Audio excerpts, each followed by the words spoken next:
Tonight's story is a terrifying Dogman encounter. One that's an update from my very dear friend Darrell over at Midwest Dogman Sightings and Research. And this particular story, guys, is heartbreaking, really, because there was a little one involved who witnessed the Dogman. And as you can obviously imagine, for anyone to witness a Dogman, it's pretty psychologically destroying. And for anyone to be that young, it's only going to make matters worse. So quite heartbreaking, this story. I'm sure you'll all agree. Please do let us know down below in the comments what you think. As ever, guys, please do like and share. Without further ado, let's get into tonight's story. I entitle Dogman in the Backyard. Hey DMT, I have another encounter for you. This one damn near made me sick, as it involved an entire family and in broad daylight. DMT, this encounter comes from Michigan. It was taken from a young couple. They reported that on or about May 18th, 2016, Monica, as we'll call her, had just arrived home from picking her 6-year-old daughter up from the babysitter. She stated that when she pulled into the driveway of their home, she noticed a very large dog running into the woods behind their home. She stated it was on all fours at the time she saw the creature. As she was getting her child out of the back seat, her daughter said, "Look, mummy, at the big dog. It's looking at us." As Monica turned to look, she said her heart started to race. She said the dog was now standing on just 2 legs and directly staring at her and her child. In fear for her child, she picked up her daughter and ran with her into the house. She called out to her husband. We will call him Tim. She told him what she had seen, and he laughed and told her she'd have to have been imagining what she thought she saw. Then the daughter said, "Look, Daddy, that big dog is on the porch looking at us again." Tim turned to see a very large wolf-like creature on just 2 legs standing at the patio door, which was sliding glass.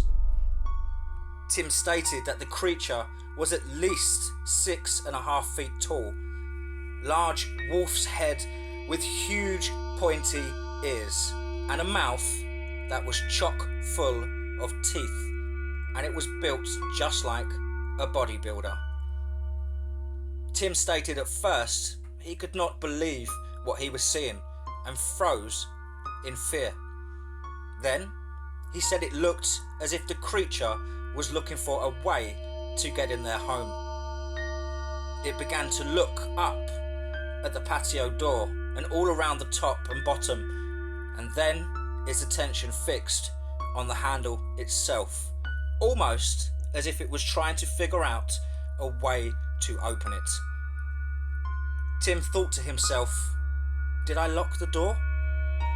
He could not remember.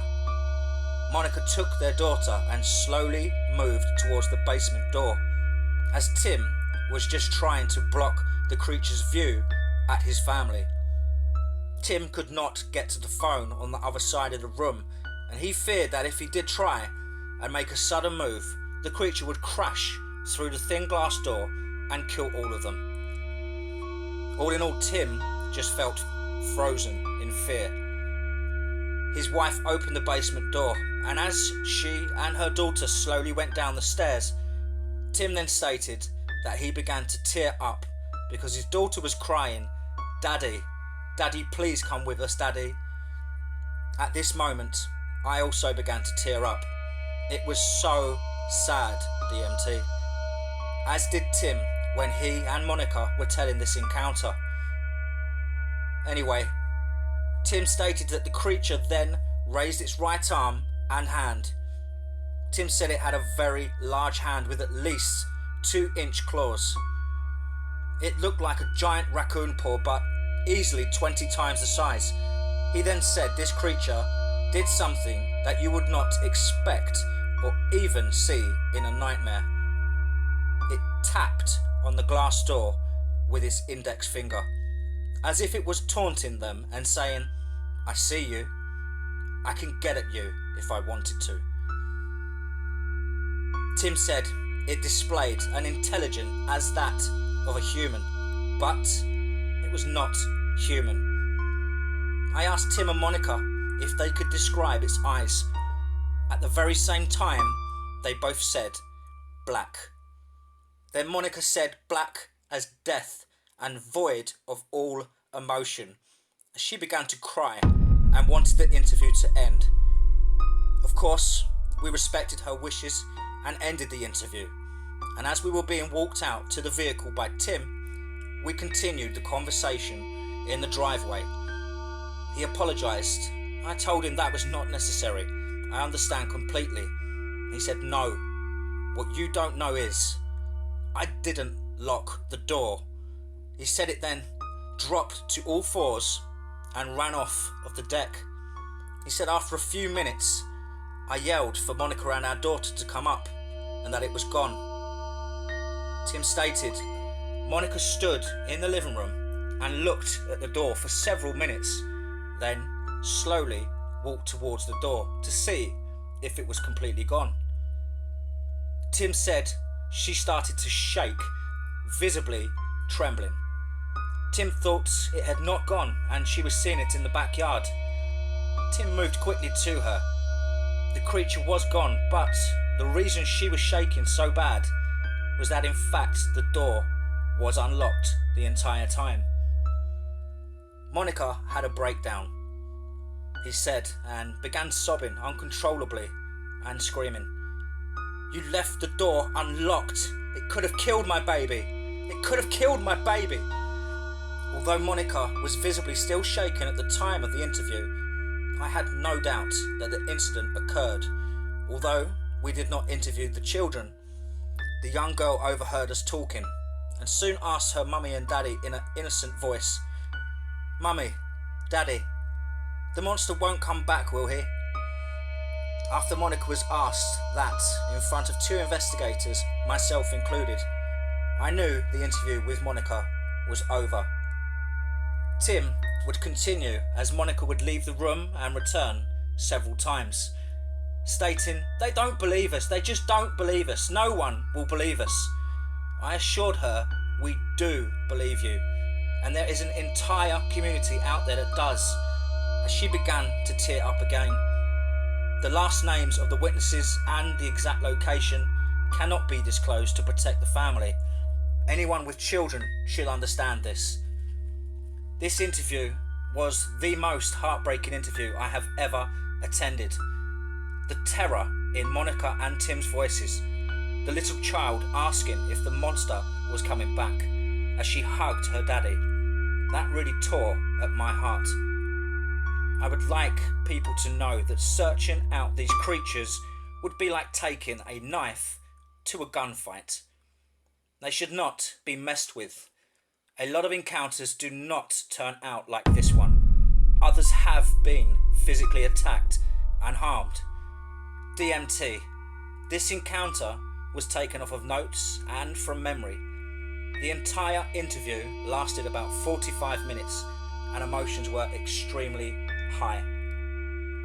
And you could cut the tension with a knife. It took me weeks just to convince them to sit down for an interview. The entire family was traumatized and did not want to push it. I did not want to push it. It traumatized me and I did not witness the encounter. Children should not have to witness this shit, but unfortunately they sometimes do. DMT, I had an update in January 2017. The family finally sold their home and moved to a new home within a small town an hour's drive from the encounter location. And they have adjusted, although their young one is still having a hard time with reoccurring nightmares. I just pray time will heal her wounds and this does not haunt her for a lifetime. Regards, Darrell. Wow. Thank you so much again, Darrell, for all of your awesome work and also your support behind the scenes, folks. This guy is an amazing support and helper for me on the show. Loads and loads of advice and information. Let us know what you think down below in the comments, guys. Please do like and share. And as ever, folks, remember, be safe, not sorry.